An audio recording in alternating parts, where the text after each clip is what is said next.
J'arrive à ma dernière partie. Faut-il apprendre la démocratie et comment?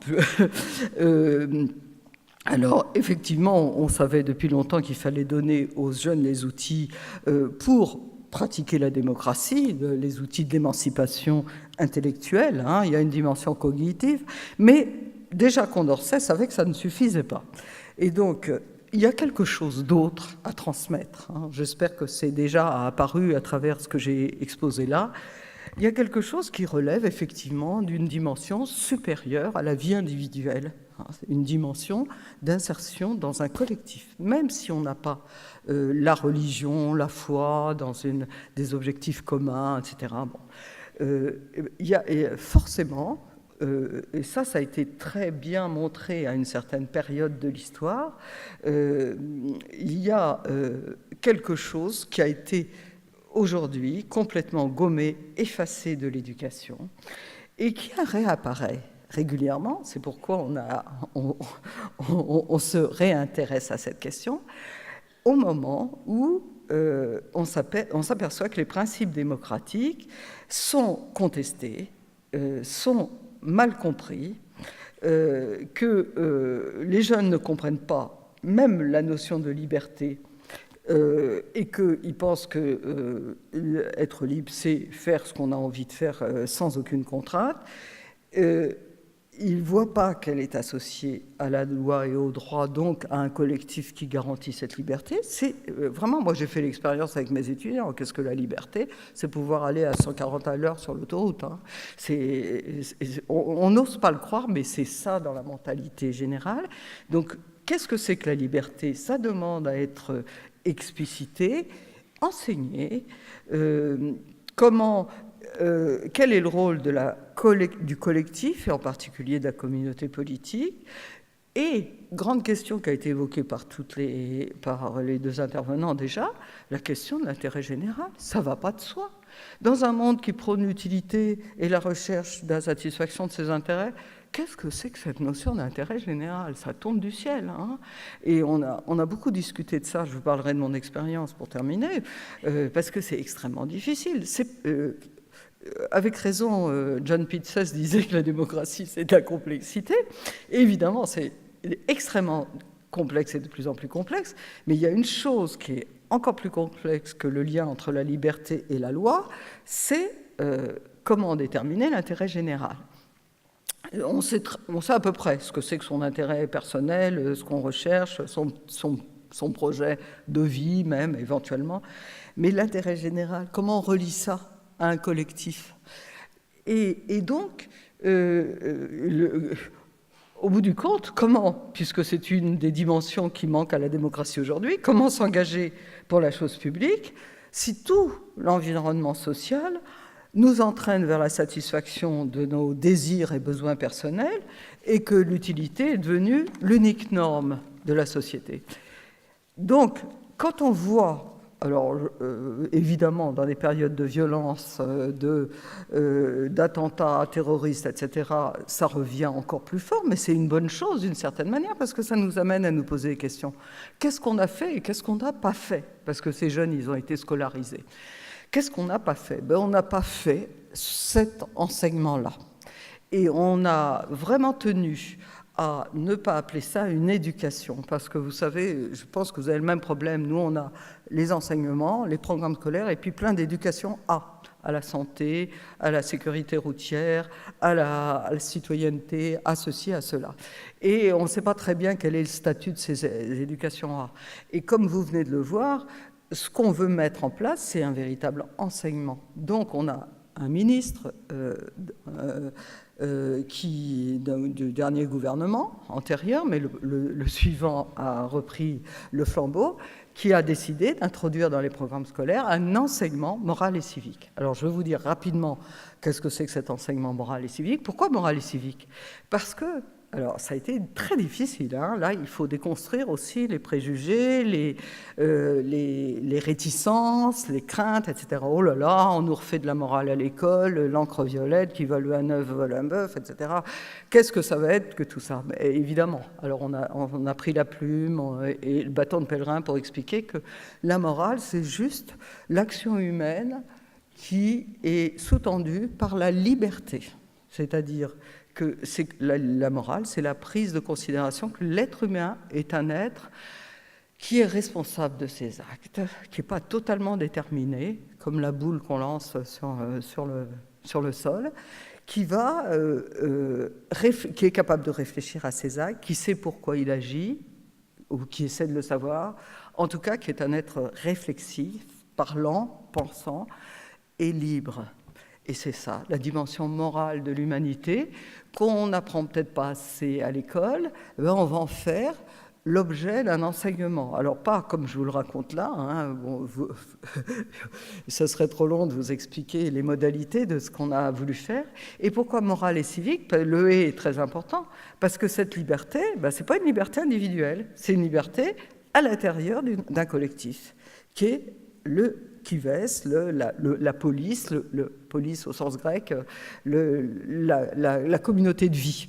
Et la communauté politique, parce que c'est une communauté qui a établi des règles et des normes pour favoriser la réalisation des objectifs de chacun. Objectifs de chacun qui ne sont pas trop difficiles à expliquer, qui tournent autour de la garantie des libertés, la tolérance, donc, etc., etc. Alors on a décliné tout ça, et puis surtout la recherche de la paix, la non-violence, c'est-à-dire le règlement des conflits, puisqu'on est pluriel, différent, etc., de manière pacifique. Ça ressemble un peu à un royaume de Dieu sur Terre, mais Kant avait déjà dit ça, la Constitution, elle est faite pour un peuple de démons, mais elle a pour but quand même de réaliser, dans un futur peut-être lointain, la paix universelle, la vie dans des conditions qui est celle que l'on peut désirer. Alors, morale et civique, vous voyez le lien entre les deux, ça fait référence à une chose qui est très importante par rapport aux origines de l'école démocratique, donc autour du 19e siècle, parce qu'on peut parler de l'Antiquité grecque, mais ce n'est pas tout à fait la même chose, c'est l'idée que il n'y a pas que des savoirs objectifs. Le 19e siècle, je crois que c'est vrai dans toute l'Europe, est gagné par une fièvre matérialiste, on va dire, scientiste, objectiviste, la connaissance des choses. De la connaissance des choses, on va pouvoir tirer la direction dans laquelle nous devons aller, parce que nous sommes des êtres de projet, d'intention. On n'agit pas simplement parce que des causes nous ont déterminés à agir, comme les objets physiques. Qu'est-ce qui va nous donner ces finalités, ces intentions? Ça ne peut être que la réflexion morale, au sens où elle va être tirée des idéaux que l'on peut avoir et que l'on va partager avec d'autres. Et vous avez au XIXe siècle une scission très nette entre les positivistes et les idéalistes, les scientistes et les idéalistes. Et évidemment, ceux qui prônent un enseignement moral et civique, ce sont ceux qui se situent du côté de la... et Durkheim fait partie de cela d'ailleurs, même si on essaie de le présenter autrement, de la prise de conscience du fait que dans l'humanité, il y a la dimension de l'idéal, c'est-à-dire de quelque chose que l'on cherche à réaliser dans les faits, dans la société, dans notre vie, mais qui n'est pas toujours immédiatement atteint et qui est parfois très différé. Et en gros, c'est quand même la liberté, la justice et la paix. On peut décliner. Faire prendre conscience de tout ça aux enfants, c'est un gros travail aux élèves, mais on peut le faire. Nous, on fait le pari qu'on peut le faire. Alors on a, là ça serait trop long, je crois, je ne sais pas combien il me reste de temps. 2-3 minutes, oui. Je n'ai pas le temps de rentrer dans le détail, mais je voudrais évoquer quand même quelque chose sur lequel j'ai beaucoup travaillé. Et j'ai vu avec plaisir que le livre que j'ai fait là-dessus est apparu. Et là, c'est la notion de solidarité. Parce qu'on semble découvrir aujourd'hui, justement, ces tensions entre l'individu et le collectif. Mais tout le XIXe siècle a été traversé par une réflexion sur cette question-là. Dès le début du XIXe siècle, après la Révolution française, on s'est dit, ça y est, les individus sont libres et égaux, ils sont chacun dans leur coin, ça va être complètement l'atomisation et donc la guerre, parce qu'ils vont se taper dessus les uns les autres, hein, ils n'auront pas de nous, d'intérêt collectif. Et les réflexions tournaient autour de qu'est-ce qui fait l'unité possible des individus. On n'a plus la religion, on n'a plus cette hétéronomie qui nous donnait une place bien précise dans un cadre très-contraint. Et comment on va faire? Et il y a toute cette réflexion, et je crois qu'elle est encore... Moi, j'ai beaucoup travaillé là-dessus, parce qu'ils ont fait, et c'est notre richesse, on a une richesse hein, de réflexion là-dessus.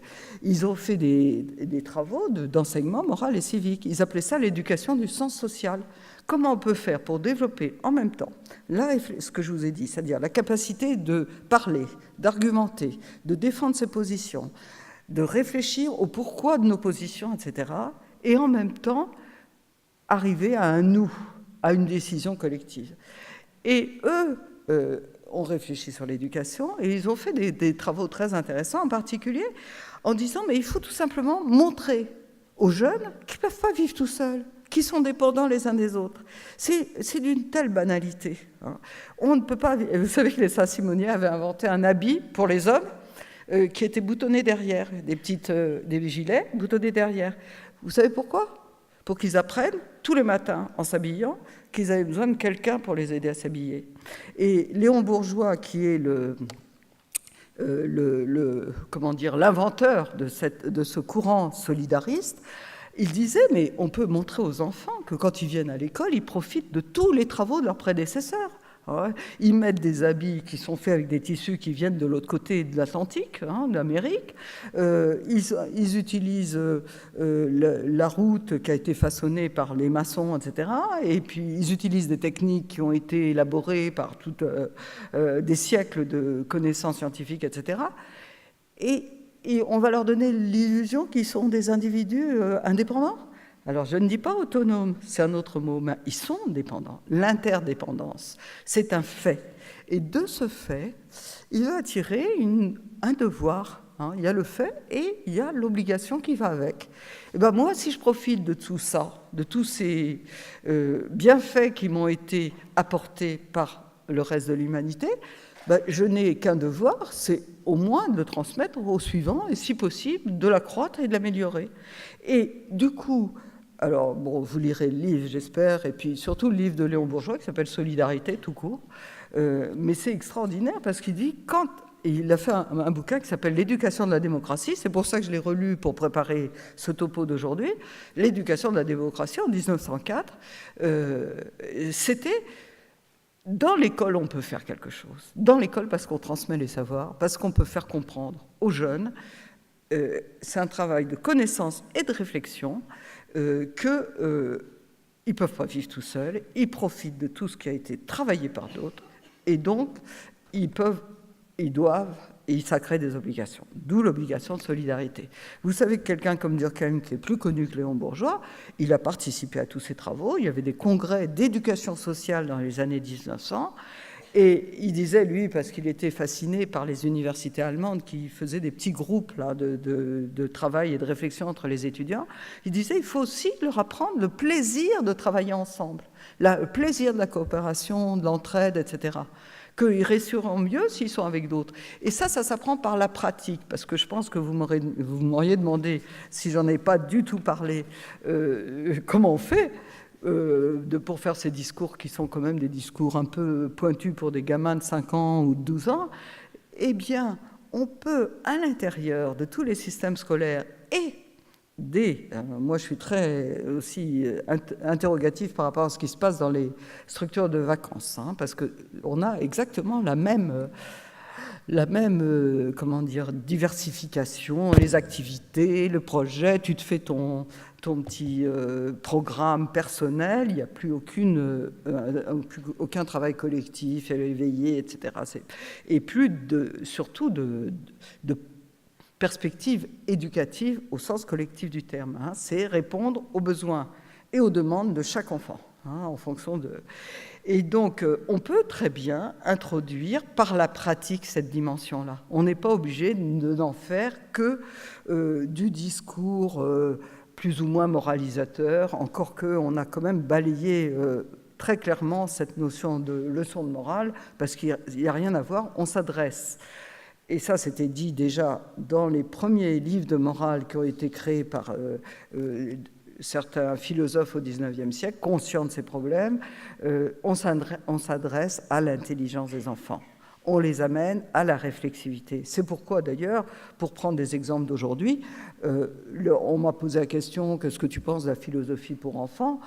Pourquoi pas, pourquoi pas, si c'est pas dogmatique, si c'est, voilà, il y a des problèmes qui se posent dans la classe et on essaie ensemble d'élaborer une réflexion. Il n'y a pas forcément une réponse donnée à l'avance, en général il n'y en a pas d'ailleurs, mais on confronte nos jugements et nos réflexions. C'est un travail de formation du jugement et de l'intelligence. C'est ça qu'on a essayé de faire passer dans ces programmes-là,